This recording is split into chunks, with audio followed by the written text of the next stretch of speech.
I used to roll my eyes at the term fur mom. It felt a little bit cringy, and maybe it still kind of does. But when it comes down to it, I absolutely consider Remy my child, at least in all the ways that matter. So, why is there such a backlash against people, specifically women, who refer to dogs as their babies? What's the deal? Is there a good reason for it? Let's dive in and talk about it.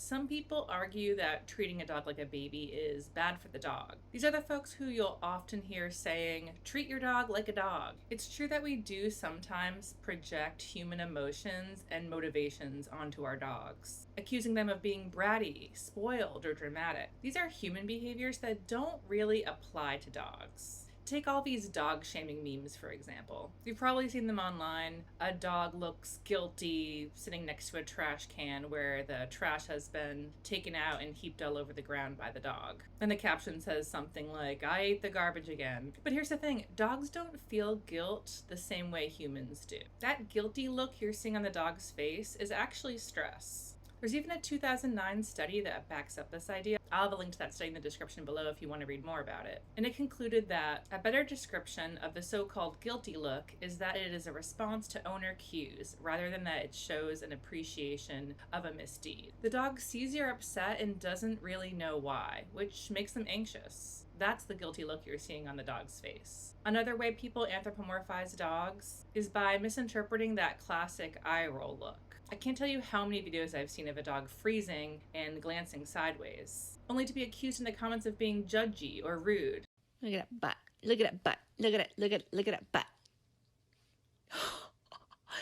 Did you just roll your eyes at me? Now, of course, people are kind of kidding when they label a dog this way, but unfortunately it does highlight just how little many of us understand dog body language. What looks like an eye roll is actually what dog behaviorists refer to as whale eye or moon eye, and it's a well-established sign of stress and discomfort in dogs. And it's really frustrating to see this body language misread so often. These dogs aren't acting like sassy teenagers. They're stressed out. They're trying to communicate that they're uncomfortable, not rolling their eyes in defiance. So yes, in these cases, treating your dog like a dog means not assigning them complex human emotions that they can't actually process. I'll even agree that there are times, especially with small dogs, where treating your dog like a baby can be really unfair and not great for the dog. Some people constantly scoop up their small dogs without any consideration of what the dog wants. Most dogs don't want to be carried everywhere like a baby. They want autonomy, respect, and the opportunity to move through the world on their own four paws. They deserve to be treated like a real dog, not a baby and not like a toy. But that's where my agreement ends. Because let's be honest, when most people say treat your dog like a dog, what they really mean is stop loving your dog so much. Stop caring about them so deeply.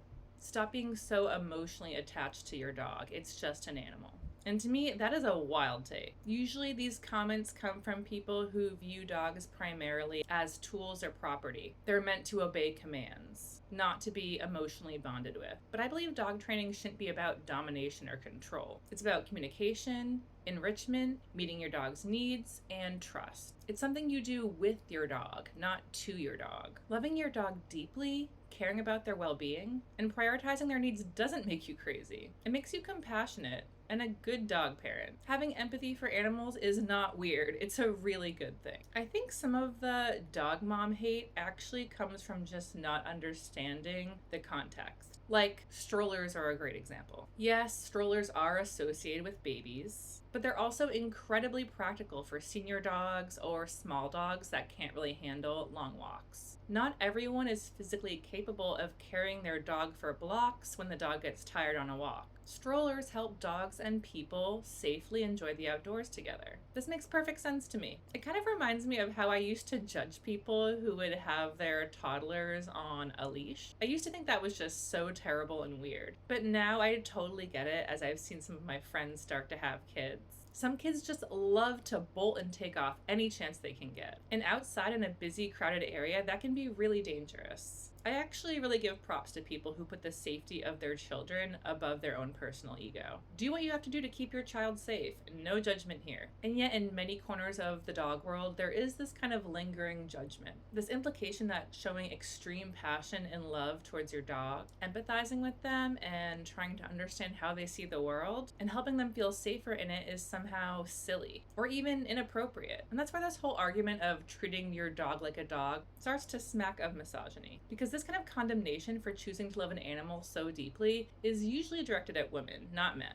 Because we live in a society right now where certain men think they deserve control over women's bodies, over their time, even over who they choose to love, and whether or not they choose to have children. And when women choose to direct deep care and affection towards a dog instead of having a human child, I think that somehow becomes threatening. As if somehow these women who are choosing to direct their caregiving energy towards a dog are responsible for the world's declining birth rate. So I absolutely treat my dog as my baby, and I'm really not ashamed of that at all. He is my furry son, and I would do anything for him. I've made real sacrifices for Remy because I love him. That love might seem silly or sad to outsiders, especially those who think that that level of devotion should be reserved only for human children. But guess what? I don't want a human child. I want a dog child. Would my relationship with Remy be different if I had a human child? Absolutely. And I'm choosing not to have children. Dog mom life is the only mom life I want. It's something I can handle emotionally, logistically, financially, while still pursuing other life goals. And that's my choice. It's not going to be everyone's choice. I have a lot of friends who have human kids, and I am so happy for them. Kids are awesome.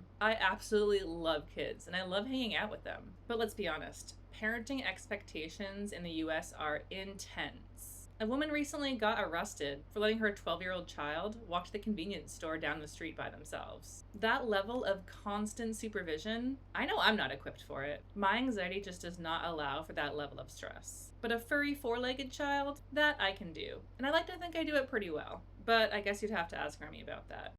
In caring for Remy, I've learned to anticipate the needs of another being. Not just a person, but an entirely different species. Caring and loving Remy has made me more empathetic, more patient, and more understanding of the people around me. Yes, our society has problems. Yes, sometimes we can go overboard anthropomorphizing pets. But at the end of the day, loving less is never the answer. There is nothing wrong with treating your dog like a baby, so long as what you mean by treating your dog like a baby is treating them with immense love and care. So let all of us who had miraculous dog baby births proudly celebrate our special boys and girls. Have you ever gotten flack for calling your dog your baby? Share your stories in the comments below and let me know what you think about the fur mom debate. All right, until next time, have a great day, everyone.